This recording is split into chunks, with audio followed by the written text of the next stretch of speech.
La grande arme de Satan pour maintenir le monde en sa puissance, c'est la séduction.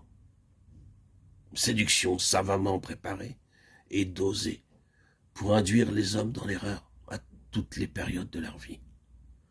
Non seulement séduction de ceux qui ne sont pas passés par la nouvelle naissance et sont déjà séduits par le péché, et séduction appropriée aux chrétiens charnels, mais aussi séduction adaptée aux chrétiens qui marchent selon l'esprit, lequel, ayant atteint les sphères spirituelles, se trouve très particulièrement exposé aux artifices de l'ennemi.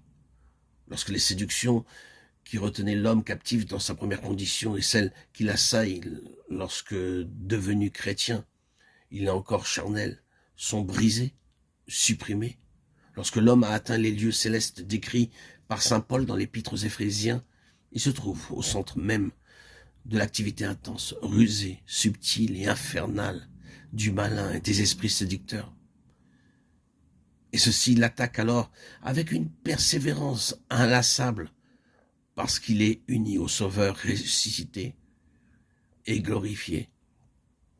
L'Apocalypse nous révèle l'ensemble de la confédération satanique qui contrôle le monde entier et nous dévoile la guerre que Satan et ses légions poursuivent à travers les siècles contre les enfants de Dieu. Mais c'est dans Éphésiens 6, 10, 18 qu'est très particulièrement exposée l'activité du séducteur et des puissances infernales. Et c'est là aussi que nous est indiqué l'armure indispensable aux chrétiens pour triompher de l'adversaire.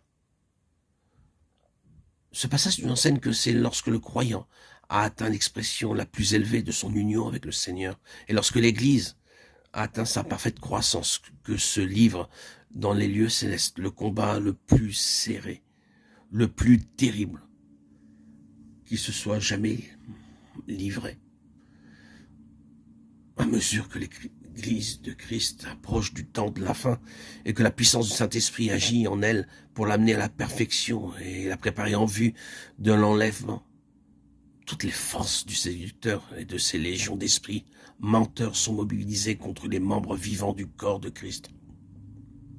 C'est de cet assaut d'esprit séducteur à la fin de l'économie actuelle que parle le Seigneur lorsqu'il emploie le mot séduit pour caractériser les manifestations sataniques des jours de la fin.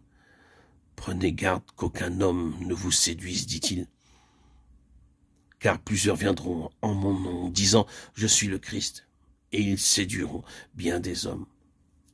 Matthieu 24, 4, 5. Et plusieurs faux prophètes surgiront qui séduiront un grand nombre de gens. Matthieu 24, 11.